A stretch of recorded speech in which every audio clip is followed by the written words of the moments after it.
Est-ce que c'est difficile lorsqu'on occupe des fonctions comme celles que vous avez occupées, ministre des Affaires étrangères, de garder un pan de sa vie privée? Est-ce que c'est possible? Visiblement, dans votre cas, ça n'a pas été possible. Bien, je me suis aperçu que... Il n'y en a pas de vie privée. Ben, je me suis aperçu que la ligne entre la vie privée et la vie publique, elle est très mince. Et c'est très... Pour un politicien, je pense qu'on doit... Plus le temps avance et avec les années, c'est pas faire de la politique comme dans les années 50 ou 60. Je pense qu'on doit être peut-être prêt à ça, mais on ne l'est jamais lorsque sa vie publique est étalée. Moi, ça a eu un impact pour moi en tant que politicien. J'ai choisi de faire de la politique, c'est mon choix et j'assume mes choix. Oui. Ce qui a été difficile à vivre, c'est que ça a eu une influence sur ma famille. Absolument. Et ils ont été affectés par ça. Oui. Et donc, j'étais peiné de voir que ma famille était mes proches étaient très affectés à cause de mes gestes, à cause de mon choix d'aller en politique et de mes gestes. Et ça, eux, ils ne contrôlent pas ça. Ça, c'est un peu difficile à vivre. Un exemple, vers la fin de la crise, on essayait de faire en sorte que mes filles soient protégées de ça. Et un matin, ma fille va voir sa mère et elle emmenait le journal du matin, puis elle était toute de bonne humeur. Elle dit « Maman, ça va mieux pour papa aujourd'hui. » Je dis « Pourquoi? » Mais là, il n'est plus en page 1, il est rendu à page 5. Donc, elle avait vécu ça, elle aussi, tout le long, là. Et c'est quelque chose on se sent responsable en tant que politicien, nos gestes qui affectent, qui bouleversent tant que ça notre famille. Mais est-ce que vous ne croyez pas que ça tient du fait... Mais votre vie privée qui est étalée, est-ce que vous ne croyez pas que ça tient du fait, Suzanne Lévesque l'a mentionné, vous êtes un bel homme, vous paraissez bien... C'est moi qui le dis, là. Merci. Et vous avez des femmes, vous fréquentez des femmes, je veux dire, vous n'êtes pas entré en religion, vous fréquentez des femmes. La plupart des gens qui sont en politique, ceux qui sont nommés ministres, sont mariés depuis fort longtemps, ont des relations établies, j'allais dire des vies un peu ordinaires. C'est moins tentant d'aller fouiller dans la vie de Stephen Harper, par exemple. Choisi de moins cute. Ça aurait eu moins d'effet. Mais c'est la question que je me pose. Est-ce que du fait que vous soyez célibataire, qui n'est pas un homme marié depuis de nombreuses années avec la même femme, ça fait en sorte que les journalistes, les gens aient envie de fouiller dans votre vie privée? Mais ça tenait à votre fonction aussi, je veux dire...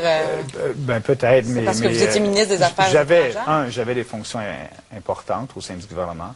Et puis j'étais, avant l'affaire Julie Couillard, un personnage public aussi. J'étais donc, que ce soit été moi ou un autre de mes collègues, c'est sûr qu'en tant que journaliste, vous le savez, on fait des recherches sur les gens qui nous représentent et c'est tout à fait... on doit s'attendre à ça.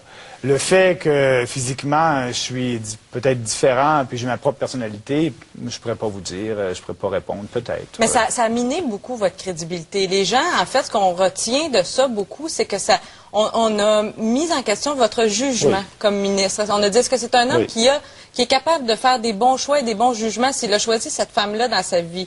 Est-ce que vous diriez, avec le recul a posteriori, que vous avez fait une erreur de jugement et que ces chaussures-là, peut-être, du ministère des Affaires étrangères étaient trop grands pour vous? Bien, l'erreur que j'ai faite, je l'ai avoué, c'est d'avoir oublié les documents chez mon ex-copine. C'était pas de fréquenter cette femme-là au premier chef, c'était pas ça, c'était d'oublier les documents. Bien, laissez-moi terminer. C'est d'avoir oublié les documents chez mon ex-copine et finalement de ne pas avoir posé toutes les questions que j'aurais peut-être dû poser dans une relation comme ça avec mon ex-copine. Mais... c'est le jugement. Quand vous me parlez, là, on a peut-être jugé Bernier, c'est un gars qui n'a pas de jugement, etc. Moi, je suis bien avec les décisions que j'ai faites. J'ai pris des bonnes décisions. Lorsque j'étais ministre de l'Industrie, j'ai fait une réforme en télécommunications que les experts ont dit, des professeurs d'université, et que c'est la plus importante réforme que jamais eue depuis les 30 dernières années au Canada. Ça a fait en sorte que les prix des télécoms ont diminué dans les centres urbains. Oui, vous avez eu un beau bulletin comme ministre de l'Industrie. Oui, j'ai eu un beau bulletin. Comme ministre des Affaires étrangères, je peux dire que le côté communication n'a pas été excellent. C'est tout à fait évident. Mais on a quand même fait quelques réformes au ministère qui vont avoir un impact dans quelques années. Mais l'important l'important en tant qu'homme politique, quand on fait de la politique, moi, je me suis posé, je veux revenir tantôt, que vous vous êtes questionné, je me suis questionné pourquoi je suis en politique. Oui. Puis je suis revenu à la base, je suis revenu à pourquoi je me suis présenté il y a 2 ans. Vous êtes encore là, c'est incroyable. Et pourquoi c'est des valeurs? Moi, je prône des valeurs de liberté individuelle, de responsabilité individuelle, et j'aimerais que ces valeurs-là influencent la politique canadienne. Je l'ai fait dans certains dossiers que j'ai gérés, et je vais continuer à faire de la politique pour redéfendre ces valeurs-là. Je pense que les gens, les Québécois, les Canadiens, c'est des gens responsables, et on doit les traiter comme tels en tant que politiques. Je tiens à préciser que l'entrevue que vous nous accordez aujourd'hui a été enregistrée jeudi dernier, donc nous sommes lundi. En principe, les élections ont été déclenchées hier. Il nous reste à peu près une minute, moins d'une minute, M. Bernier. On a soufflé à mon oreille, peut-être ai-je de bons ou de mauvais informateurs, que si vous remportiez dans le comté de Beauce aux prochaines élections fédérales, qu'il y aurait une forte possibilité qu'on vous offre un ministère. J'aimerais qu'on me souffle la même chose dans mon oreille. Vous avez, il y a personne à venir jusqu'à maintenant qui vous a dit, Maxime, on va te réhabiliter, on va vous ramener. Non, absolument pas. Une élection, premièrement, je dois être élu.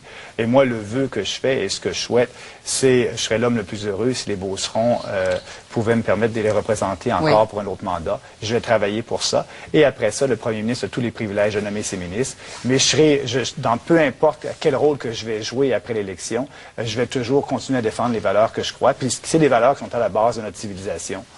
Que vous soyez ministre ou député, ça nous fera plaisir de vous accueillir après votre victoire ou votre défaite, probablement le 14 octobre prochain. Maxime Bernier, merci infiniment de votre passage. C'est moi qui vous remercie. Bon retour dans les médias, bonne campagne électorale. Merci. Vous êtes certain que vous oubliez rien? On va s'assurer de ça, Suzanne. J'ai rien emmené, donc je peux rien oublier. Très bonne stratégie, Maxime Bernier, merci infiniment. De retour avec Guy Lenguet après ceci. Très bonne. Bravo, très bonne, Suzanne.